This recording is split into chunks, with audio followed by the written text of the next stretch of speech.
Some mixed messages on marijuana and low-level drug cases. The Brooklyn DA, Ken Thompson, says he's going to stop prosecuting small-level marijuana arrests, much to the dismay of the NYPD and Police Commissioner Bill Bratton's broken windows police strategy. Marijuana, by the way, the most often charge or the most frequent charge for arraignments in New York City. Meanwhile, Attorney General Eric Holder is seeking to expand clemency relief on low-level drug cases, saying the punishment doesn't fit the crimes. That's often a function of mandatory minimum sentencing requirements. Add to that some mixed messages on marijuana from New York voters, 51% supporting legalized medical marijuana in the latest Siena poll, while 52% of New Yorkers oppose legalizing recreational marijuana. And then there's this from New Jersey Governor Chris Christie, asked about legalizing marijuana in New Jersey. Go to Colorado and see if you want to live there. See if you want to live in a major city in Colorado where there's, head shops popping up on every corner and people flying into your airport just to come and get high. To me, it's just not the quality of life that we want to have here in the state of New Jersey, and there's no tax revenue that's worth that. I want to start with that last argument. There are first. no bars in New Jersey? Yeah, right. Or casinos in New Jersey? Or anything else that would impact the quality of life negatively? Can't we discuss this without talking about Chris Christie? Can't we just talk about the issue? Here's the deal. There are separate issues going on here. Clemency for people who are over-sentenced makes perfect sense. A decision by a law enforcement officer to selectively enforce could make sense, but it requires a lot more explanation than we've gotten. But you do run into the problem of police making arrests, and there's no indication the NYPD is going to stop making low-level marijuana arrests in Brooklyn just because they're not going to be prosecuted. And you wind up with the dysfunctional system of the cops continuing to generate cases and the DA saying, no, I'm not going to prosecute these. That doesn't seem like a feasible or a tenable situation for that long. Well, the country seems, whether we agree with this or not, seems to be headed in a direction of making marijuana legal. I don't know when this is going to happen. I don't know if it'll happen during my lifetime. I'm against it personally, and the reason why I'm against it is I've been to some of the mental wards at hospitals for people that have smoked marijuana for the very first time, and it's often laced with something else, angel dust, and people go ahead. You're Mr. Brodsky. against smoking marijuana. You're a perfectly sensible position to take. The question is whether it should be criminalized as opposed to finding other ways to reduce the use of marijuana. The willing, again, this is the same complaint I had about your last point. Keep these as separable issues. Should the criminal justice system, should people be sent to jail for a crime for low-level marijuana? Because we both know that police, if they notice marijuana, they'll stop you, but they're looking for other things. Should people go to jail for that? For marijuana, no. But Richard, let me ask you, because you were a candidate for Attorney General.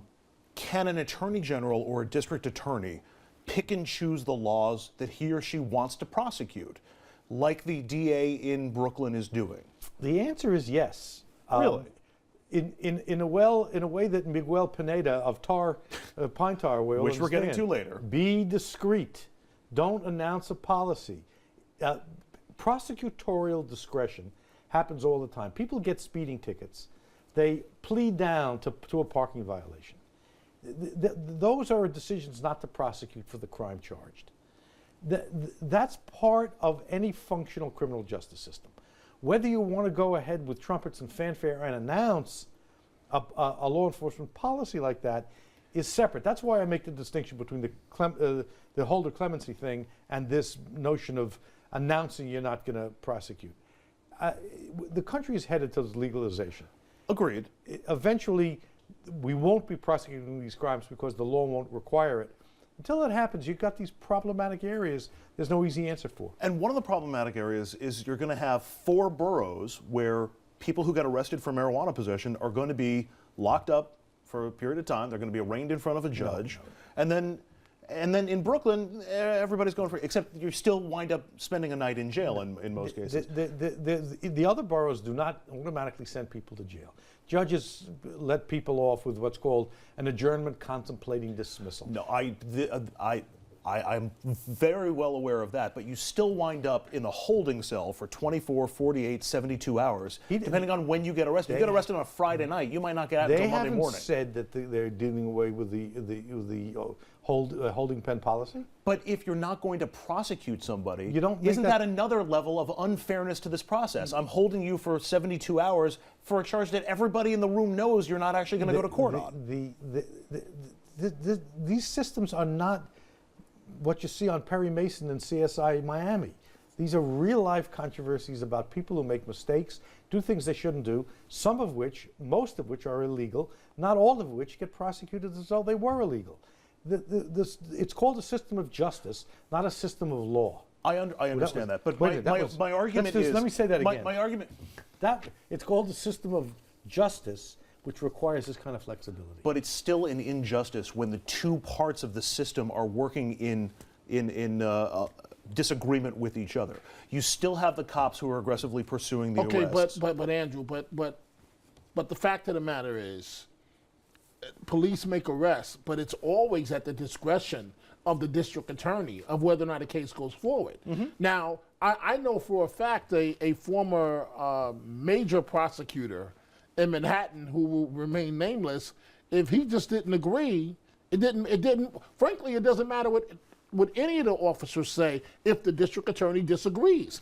Period. End of story. That's a fair point, but you're going to have police. Those are cases where the DA says there's not enough evidence, or I can't make the prosecution, not all the time. or whatever. Sometimes it's political. Sometimes it's political, whatever the rationale happens to be. This is going to be a case where cops know that I'm arresting somebody for somebody they're not going to be charged with. Right, so they're not going to make that arrest. Oh, I bet you they still make the arrest. No, they're not going to make. If you know the district attorney is not, that would be a waste of manpower hours. He's got a lot of explaining to do. A lot of this will. That's the bigger point about Ken Thompson. You have a new, and I've covered both of them for very long times. He took the place of legendary Brooklyn DA Charles Hines.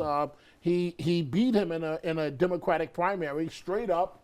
Fair, by campaigning in barbershops in African-American communities in Brooklyn. That's how Ken Thompson won this race. So now he's the district attorney. He ran on a platform of saying he's not going to make these types of prosecution cases. He's delivering on a campaign The use promise. of the criminal justice system to deal with the problem of drugs and especially drugs that cause behavior exchanges is a much bigger issue than how you charge a marijuana offense.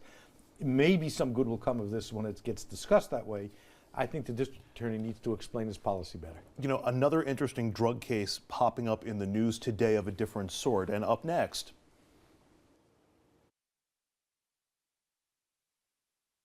e-cigarettes, which you can see being used right there. Very popular, increasingly popular. They're beating out traditional cigarettes in some markets, but the FDA says it doesn't even know what's in them, and they're now proposing new rules to regulate the battery-operated cigarettes. The question is, should it?